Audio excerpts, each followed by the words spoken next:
सभी चिंतनशील बंधुओं को मेरा अभिवादन। मेरे चैनल अमृत विचार में एक बार फिर आप सभी का हार्दिक स्वागत है।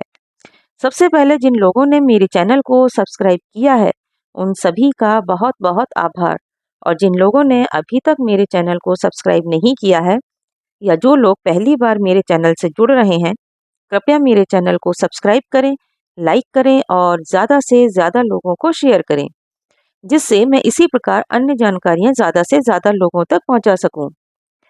पिछले वीडियो में हम उपनयन संस्कार की बात करते आ रहे हैं।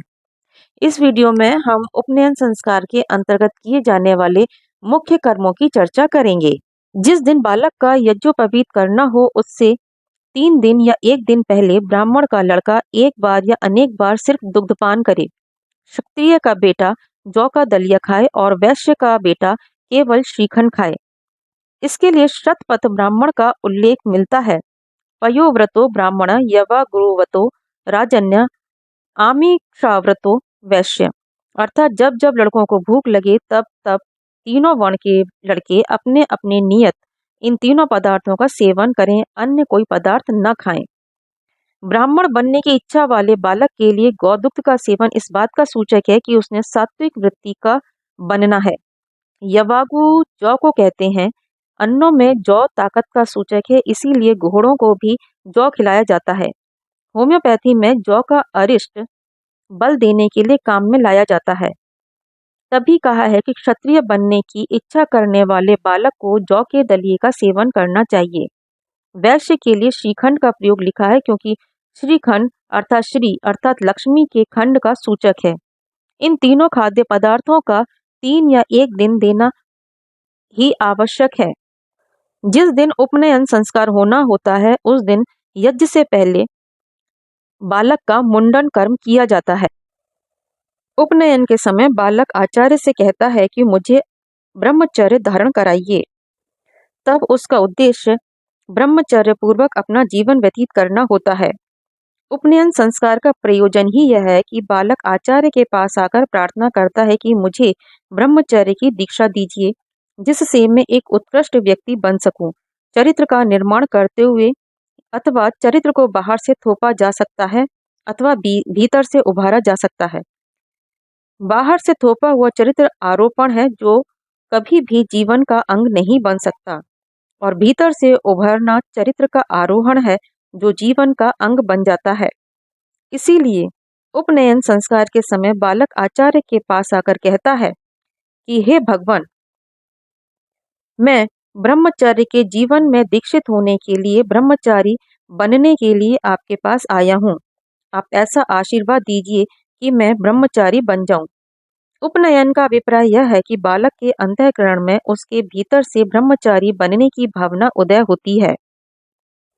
इसके पश्चात आचार्य उसे वस्त्र तथा उपवस्त्र धारण कराता है और कहता है, जिस रूप में देवताओं के आचार्य बृहस्पति ने इंद्र को ज्ञान रूपी अमृत वस्त्र पहनाया था, उसी अलंकार को दृष्टि में रखते हुए मैं भी तुझे वस्त्र धारण कराता हूँ।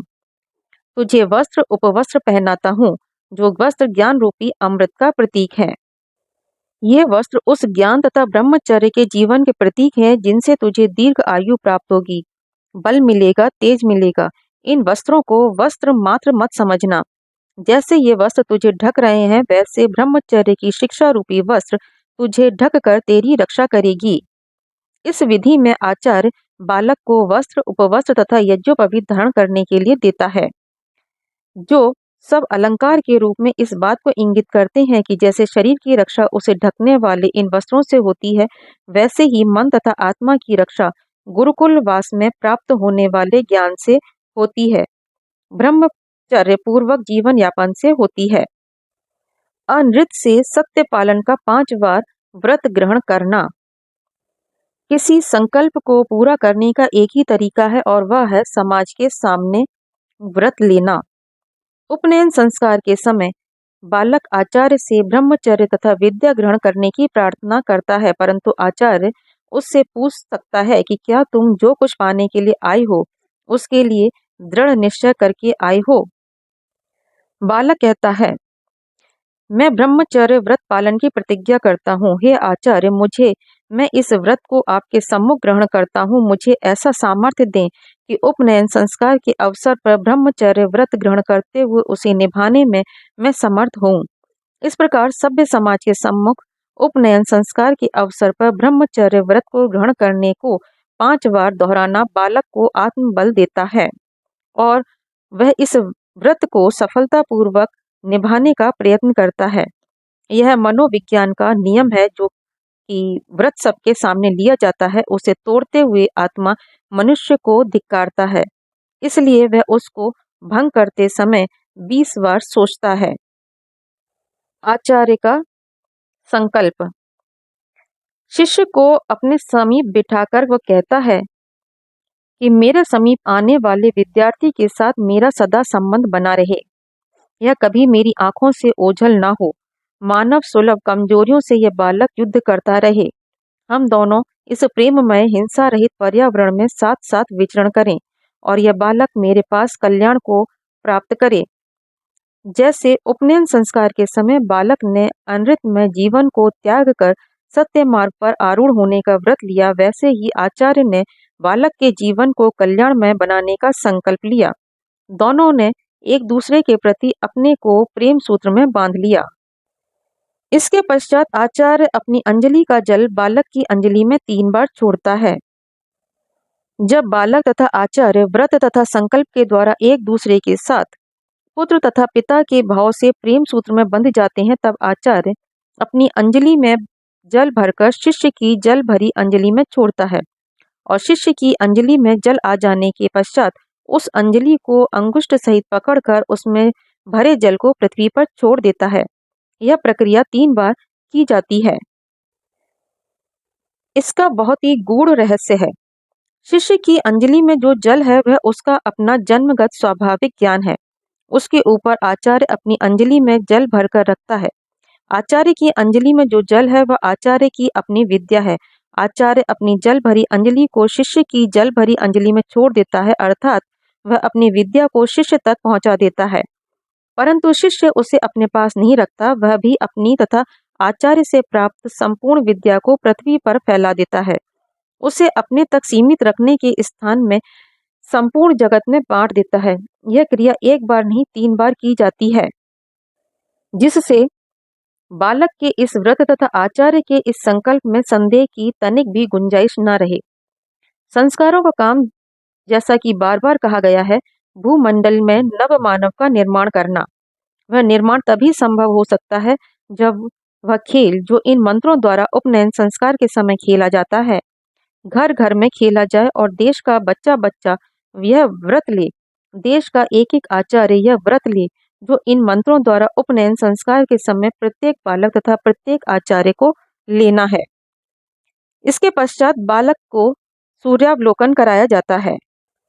आचार्य शिष्य को बाहर लेकर आता है और सूर्य के दर्शन कराता है। सूर्य के दर्शन कराने का अभिप्राय यह है कि आचार्य तथा शिष्य ने अपनी अंजलियों के जल को बिखेर दिया, परंतु क्या वह बिखर कर नष्ट हो गया? नहीं, उस जल को सूर्य की किरणें अपने सूक्ष्म हाथों से ऊपर उठाकर ले गईं। उसी प्रकार भूमि पर जहाँ जहाँ भी जल बिखरा पड़ा था, सूर्य ने नष्ट नहीं होने दिया। उस सब को उठाकर फिर बादल के रूप में उसे बरसा दिया। जल जमा होता है, बिखरता है, फिर सूर्य द्वारा उठाकर जमा कर लिया जाता है और फिर वह बरसता है। यह जल का निरंतर बहते रहना ज्ञान के अखंड अविरत प्रवाह का प्रतीक है। इसी भाव को व्यक्त करने के लिए गुरु अपनी अंजलि के जल को शिष्य की अंजलि के जल में डालता है। उसकी अंजलि के जल को पृथ्वी पर बिखेर देता है। उससे बिखेर कर शिष्य को सूर्य का अवलोकन कराने को कहता है, जिससे उसे पता चले कि जल नष्ट नहीं हुआ।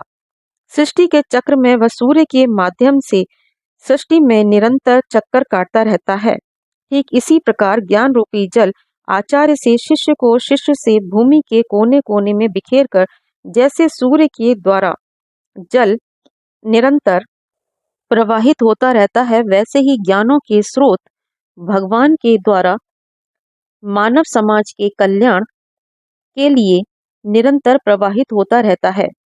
सूर्य के दर्शन का भी यही अभिप्राय है कि आचार्य शिष्य से आशा करता है कि वह सूर्य के समान संसार में ज्ञान का प्रकाश फैलाएगा। सूर्य के दर्शन कराने का एक अन्य अभिप्राय यह भी है कि बालक का जीवन सूर्य की व्यवस्थित गति के समान नियंत्रित हो, अर्थात जैसे सूर्य की गति समय द्वारा निश्चित है, वैसे ही तेरे जीवन का कार्यक्रम भी समय की डोरी से बंधा हो। इसके पश्चात शिष्य द्वारा आचार्य की प्रदक्षिणा की जाती है।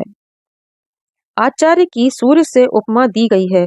जिस प्रकार सूर्य के गिर्द पृथ्वी प्रदक्षिणा करती है और सूर्य के प्रकाश से प्रकाशित होती है, उसी प्रकार शिष्य जब आचार्य को सूर्य के सदृश देखता है, तब अपने को पृथ्वी के सदृश मानकर उसके इर्द गिर्द प्रदक्षिणा करता है और आचार्य रूपी सूर्य के प्रकाश से अपने आप को प्रकाशित करने की भावना को हृदय में धारण करता है।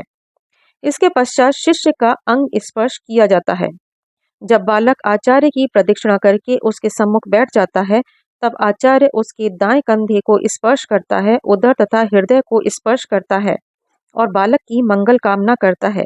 जब बालक को माता पिता ने आचार्य के चरणों में सौंप दिया, तब आचार्य संसार की सब शक्तियों को संबोधित कर प्रार्थना करता है कि माता पिता ने तो बालक को मुझे सौंपा है, जिससे मैं इसके जीवन को सफल बना सकूं, परंतु मैं अकेला क्या कर सकता हूं।